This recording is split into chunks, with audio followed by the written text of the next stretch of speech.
Hey, Hey hey. Tampa, I love me some Tampa. Hey Tampa. Now we got to get into it, man, because you went disappeared and created life and all these great things going on, and now as you get ready to get back into it, and you start looking, where's the inspiration coming from? Are you in file folders looking through old music? Are you corralling the new team? How did this come about? That was a great question. In fact, I did do a little bit of that. I did do a little bit of playing, some of my stuff that I hadn't heard in years, just to tap into what made the people like you, and that's important because it's not about you. It's about what you're feeding the people, what they love, and what makes them keep coming back. So I definitely did a little bit of that, actually, that you said that. Yeah. And then I bridged that with just feeling so good inside that I don't give a shit about anything, anything negative. And I want to have fun and I want to enjoy this experience. I want to look back and remember that for, this time, for this album number 5, I just focused on my fans and engaged with them and enjoyed the freaking moment. There you go. I like that. It seems like you're in a better place than you've been in a long time. Absolutely. Yes. Thank you for noticing. Yes. I'm in a great mental space because I you know how sometimes you'll look back and you got to check yourself. And I did a lot of checking myself on things that I was doing. And I was like, why would you do that? And why'd you say that? And why'd you, no, my last name is Petty now, but fuck all that petty clown shit. It's time to move. Let's go. That's all I care. I just want to enjoy, people who care about me. If you're you like me, I like you. Let's go. That's all. Them Barbs out there checking for you. They riding for you. Go ahead, Meredith. No, I was just saying, everybody, we've always rocked with your music, so it's really nice to have you a part of everything once again. We're really excited about your new music. Thank you. And this was a big part of the rollout is me just tapping back in with the people, because I realized all of a sudden it's just like nobody's connecting on a human level anymore. You know what I'm saying? Mm-hmm. So I asked my team, like, yo, I want to do interviews again. I want to talk to people. Oh my God. Everybody's at home. Everybody's afraid to get sick.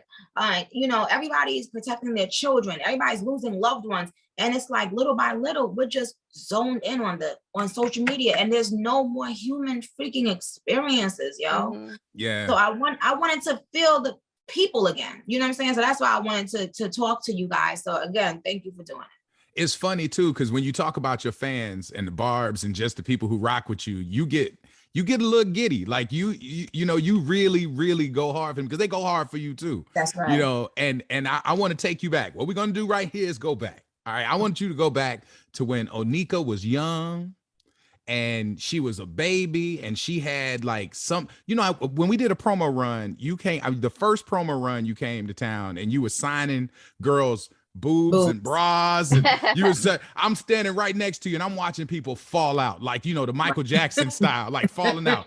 So think back to when you were young. Who was that person that if they would have walked up on you on the block, you would have just fell out and freaked out? Who was that person?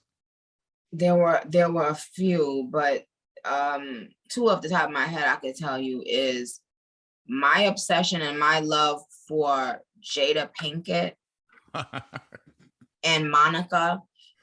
Oh yeah. Those were just a different kind of obsession. Like, and Foxy. Oh my God. Foxy. Oh yeah. Foxy and Lauren. Those 4 women had my heart for, I don't know, like I'm talking about, they had me in a chokehold for them, like, I don't know. I felt like I knew them in my head. And I don't know. I just really admired and loved all of them. I just thought they were not only talented, but beautiful. And I just was obsessed with them. I love it. Cause that's probably why you rock with your fans so heavy. Cause you had that in you. Oh, absolutely. Oh, I rock with my fans heavy because the energy they give me is so raw and so authentic. I can't turn my back from them. And if you were there with me, that I at that time, and even now, like when I see a real Barb, a real fan of mine, I can't walk away from them. Like, I spot them immediately. I know that they're one of mine. And my, people will be like, oh, you gotta go, we gotta go. We running late for a plane. Da, da, da. I have to engage. I have to engage with the ones that those that really love me, because I could just feel it. We built more like a friendship. You know what I'm saying? Mm-hmm. And that's what people don't understand. And they keep trying to duplicate it. Yeah. Right. Yeah, you what I can't. mean? Yeah. Everybody trying to duplicate it, but you can't. You can't. It's just real. You can't. No replicas. You understand? Like, and my fans, they really about that life. They just not having it. They not having you say any old thing about them. It's more than a nickname. They come up with a nickname and they think they in it. They're like, oh, I got a name for my fans. That's it. No, it's a little bit more than that. It's a little bit more than that. And well, matter of fact, we got a Barb that check in with us every morning. Every day. She goes so hard for you. Her name is Ebony. I don't hear your music or your news from you. I hear it from her. She hits us as soon as you say it online. She call us like, hey, y'all know what Nicki got. Well, what's up? What's up? Ebony goes so hard for you. If you could say anything to her, I swear to God, she'll bug out. All right. Dear Ebony, you just made my day. Just hearing about how dope and lovable and sweet and epic you are, it made my day. So Ebony, don't let anybody get in the way of what you doing. You go hard. I could just tell. I feel the vibe. You're gonna be so successful. You about to just take over the world, Ebony. I love you. That's what's up. That is so sweet. That's adorable. Nicki, you have a whole generation of hip hop fans that know nothing but you being at the top of the game, being the queen of hip hop. In this time off, have you had a chance to just kind of reflect on your impact on hip hop as a whole? Because I'm sure this has been a whirlwind for you for the last countless years. Have you had a chance to really think about that? I mean, I guess.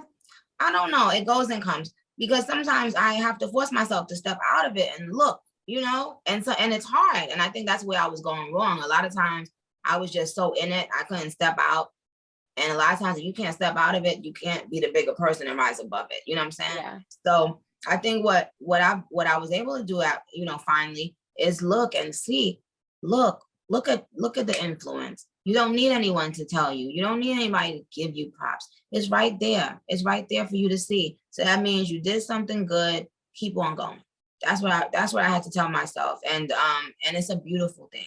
It's a beautiful thing. So many of the new artists have shown me love and have said, oh, Nick, you inspired me or whatever. And I that's all I want. Like, I just want to know that I helped or touched somebody. You know what I'm saying? Because I remember when I saw the people that touched my life, or even when I would be doing interviews, I would make sure and say it, because it doesn't take away anything from you to say this person changed my life. Like, no matter what, like with Foxy, I just sent out today the gifts for Foxy's daughter, right? For her birthday. And it doesn't, and whether I see Foxy or don't, whether I speak to her or not for, months or a year,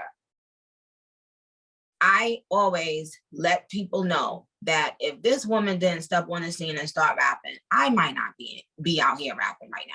You understand? So I'm always going to have that respect and gratitude. You're never going to see me come out, no matter what was going on behind the scenes, and speak ill of Lil Wayne or speak ill of, you understand? It's certain people that just because of their influence and what they did for me, I don't care what they do behind the scenes. I don't care. We got to cuss each other out behind the scenes, but you're not going to hear me disrespect them. You feel me? So shout out to the girls who show me love publicly. Shout out to them. I love you for that. Thank you. That's major.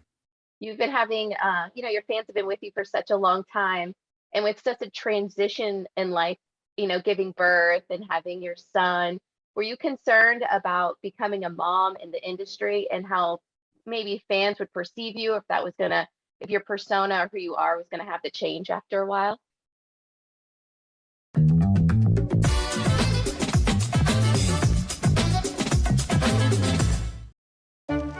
Cooking for your future in-laws? It's gonna be great. I guess yes. I guess I would be lying if I said that didn't cross my mind. Yes, it crossed my mind, but it didn't, not for long. I think the good thing about where we are now is social media has made it very acceptable for women of all ages and in their careers to have children. And it's a beautiful thing. We get to see it. We get to see our favorite artists have a child. We get to see that child grow up, and we get to feel like that's our niece or nephew. So I wasn't really worried about that. You know what I'm saying? Like, I got over that quick. But yes, I did think about it for a minute. I was like, oh my God. And I think that's why a lot of women wait so long to have a child. Yes. In those kinds of careers. You know what I'm saying? Mm-hmm. Like, when you look at so many of the bigger icons, females, you know, a lot of them waited long, because I guess you don't want to look. For me personally, I always said, even if I didn't make it, I didn't know if I was gonna be famous. At that time, I would always say, I want to really be hands-on with my child. Whenever I have children, I want to be hands-on. So I feel a lot of guilt when I, like, a day like today, when I'm doing something out for hours all day. And then when I go out of the studio, I see my son. He wants to know why mama is not stopping and talking and picking me up. Yeah. You know, yeah. He doesn't understand that. So I feel you just, as a human being, you're gonna feel guilt a little bit. You know, even though you know, okay, this is how mama works. This is how I'm taking care of my child. The child needs the mother. The child needs that physical love and, you know, nurturing. You know what I'm saying? When I had COVID, the what hurt me the most was that I couldn't hold my son. Oh, I know that, boy. Oh my God. When I tell you, that shit really fucked with me. Hope to hear your son in another room, and, you know what I'm saying, like, you can't go and hold him. And I didn't realize how much I needed his hug. I don't know, like, I said this to Drake, like, I didn't realize how much I needed this little tiny human's hug. He didn't, I would have never thought. I'm thinking I'm nurturing him and I'm giving him all the love and I'm taking care of him, but he's taking care of mama. Yeah. He's taking care of mama. So I did 22 days in isolation for COVID, and I ain't see my kid. My kids was bringing my food to the door and running away as fast as they could, and it broke my heart. I'm like, when they told me I was negative and I could hug my kids, I cried. I was like, yo, I cried big tears. So I know exactly what you're talking about. How old are your children? 12 and 14. Yeah, and both girls. So I had to give my girls the hugs. Yeah. Okay. So all right. So now I want to ask you about your pen, because you talk about the pen a lot. You the queen pen now. All right. So let me ask you this now. Out of all of these artists that's out here, it ain't really like how it was, where people are really on their writing game. They're not writing their own stuff. And you've been really adamant about reminding people, because every time I see you in front of Mike, you're like, yo, guess what? I rap and I write. So I want to know, I know we wrapping up here, but I want to know 2 of the verses that you stand up and you like, yo, this give me pride. Okay. One of them I would say is Flawless remix with B. I think I started that by like MJ Doctor, they killing me. Propofol, I know they hope I fall, but in my motherfucking protocol, you know, I don't remember. But yes, but that one, and I love the feature that I did with Drake on Up All Night. I love that verse. If Dizzy say that, I'ma get her. Of course, Monster is iconic, but it varies. Depends on what mood I'm in. You know what I'm saying? Because if you in a freaky mood, of course, with Gucci Man, you know, got that super soaker, sleep up like cola coca, plus it's higher than that, you know, like, so it depends. But you know what? On my last, I mean, not on this last album, but on the Pink Print, I believe the intro on the Pink Print is called not autobiography, All Things Go. Yeah. And boy, I love all the verses on that song. I love those verses. So those were more, you know, looking in. And so, but that shit, man, I remember being in the house on the bed writing it. And I remember every time I would finish writing a verse, how proud I would feel. Like, yes, you know what I'm saying? Because it's difficult to pour your heart in something and be speaking your truth, and still you got to make sure you